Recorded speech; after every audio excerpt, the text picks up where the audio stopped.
bueno, la situación que se ventila con los casos de los comunicadores en el país es un poco ya peligroso lo que se ve.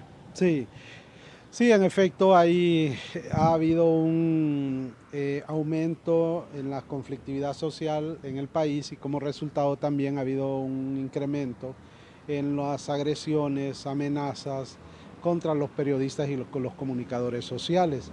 De hecho, actualmente, según datos proporcionados por el sistema de protección para periodistas, comunicadores, defensores de derechos humanos y operadores de justicia, a la fecha hay alrededor de 54 periodistas que están recibiendo protección por parte de esta instancia.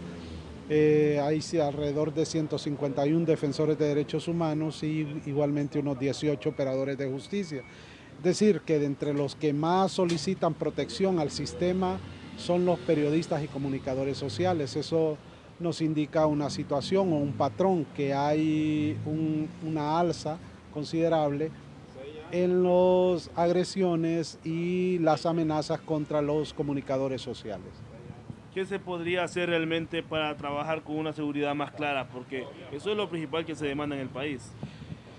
Sí, lo que estamos planteando es de que en el caso de las autoridades deben existir protocolos para permitir que los periodistas puedan realizar su trabajo sin ningún tipo de obstáculos o amenazas y esto debe estar claramente definido, particularmente en la policía militar y la policía nacional. Y por otro lado, yo creo que en el caso de los manifestantes o personas que pertenecen a grupos sociales que salen a la calle a manifestar, y agreden a periodistas, debe haber una conciencia clara en el sentido de que el periodista es un obrero de la comunicación, que no es el que define las políticas editoriales de los medios de comunicación, sino simplemente es un obrero que va a hacer su trabajo, a recoger la información y llevarla, independientemente del medio de comunicación que represente. Con respecto a otro tema importante que se da es que muchos periodistas denuncian que realmente que no reciben un apoyo porque se habla de una división aquí de comunicadores en el país.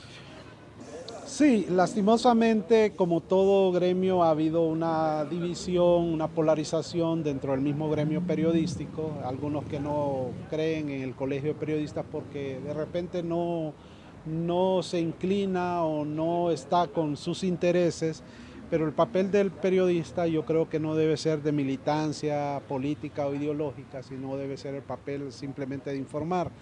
No podemos plegarnos ni a uno ni a otro sector, sino asumir un papel muy neutral en este tipo de situaciones, porque nuestro papel simplemente es informar, es educar, es orientar, pero no sesgar la información. Entonces yo creo que en este momento en los que el país atraviesa una situación bastante difícil y compleja, el periodismo debemos unirnos, uno para defender nuestros derechos, para defendernos frente a este tipo de amenazas y por otro lado también para buscar otras reivindicaciones como el tema de salarios justos, protección protección social por parte de las empresas. Creo que son causas comunes en las que debemos luchar y debemos unirnos. Se ha presionado realmente el Ministerio Público para que dé seguimiento a algunos casos que se están quedando en el olvido, porque es lo que se puede señalar. Hay 76 asesinatos de periodistas, la mayoría de los periodistas no, los asesinatos están en la impunidad. Eso indica que el Estado ha fallado en su papel de investigador para poder enjuiciar a los responsables de estos asesinatos. Lastimosamente el Ministerio Público no ha podido avanzar en esas investigaciones y muchos de los casos actualmente están en la impunidad. De esos 76 casos, el 92% están en la impunidad. Cómo controlar a las personas ilegales que andan prácticamente ejerciendo esta carrera, ya que no de egoísmo ni nada, sino que por alguno va a estudiar a la universidad. Claro, claro, ese es un clamor de los periodistas profesionales.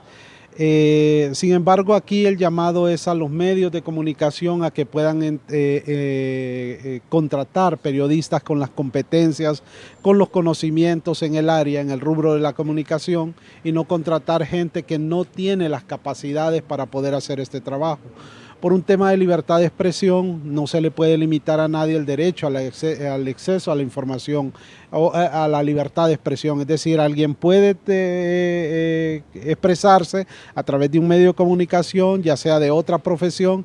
Lastimosamente hay una sentencia, digo yo lastimosamente porque eso en alguna medida afectó el ejercicio del periodismo y llegó el intrusismo dentro del periodismo, cuando la Corte Interamericana de Derechos Humanos estableció que el ejercicio de la profesión del periodismo no es obligatoria, la colegiación no es obligatoria. Somos la única profesión en el mundo o en Honduras y el resto de la región que no es obligatoria.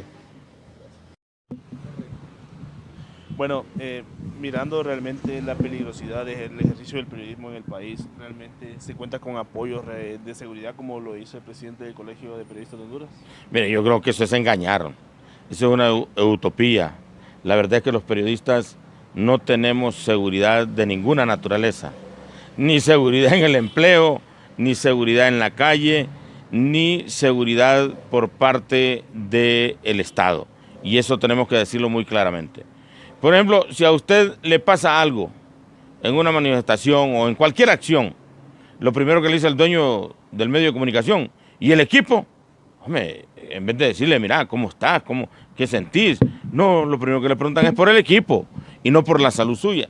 Entonces, ¿qué seguridad podemos estar hablando? Yo creo que aquí lo que tenemos que replantear los periodistas es decirle a todos los sectores sociales de Honduras y al mismo Estado que nuestra labor es como la de cualquier obrero, como la de cualquier albañil que es de pegar ladrillo, cualquier zapatero que es reparar zapatos. Nuestra labor es informar, orientar y educar a la población sobre los acontecimientos que se dan en el país. Y yo creo que frente a eso no puede haber ni manipulación ni amenaza que nos pueda restringir, porque no podemos hacerlas del gato que esconde lo que no sirve. Y con esta realmente agresión para periodistas, ¿qué se tendría que hacer? ¿O cómo se podría evitar que se den todos estos problemas? Porque son varios los que son afectados, mirando que hay colegas que han sido heridos con bala. Mire, aquí ya se dio una demostración. Por eso se dice que cuando se quiere se puede. Si ustedes vieron las marchas del día sábado, fueron pacíficas. No hubo confrontación de ninguna naturaleza. Yo creo que frente a eso debe ser la exigencia de nosotros los periodistas. Para hacer reclamos no es necesario ir a dañar ni la propiedad pública ni la propiedad privada. Para hacer un reclamo no es necesario ir a insultar a las demás personas, no es ir a denigrar a las demás personas. A nosotros los periodistas, por ejemplo, cuando hacemos un comentario a favor de un X sector, somos los mejores en periodismo. Pero cuando criticamos a ese sector, ya nos dicen, sí, es un periodista vendido, es un periodista tarifado. Y no es cierto. Nosotros tenemos que poner en el fiel de la balanza todo el acontecimiento social para desarrollar la noticia y llevarle una verdadera situación social de lo que acontece en el país a nuestros lectores, a nuestros radioescuchas y a nuestros televidentes. ¿Su nombre? José Rodolfo Montalbán Tescano.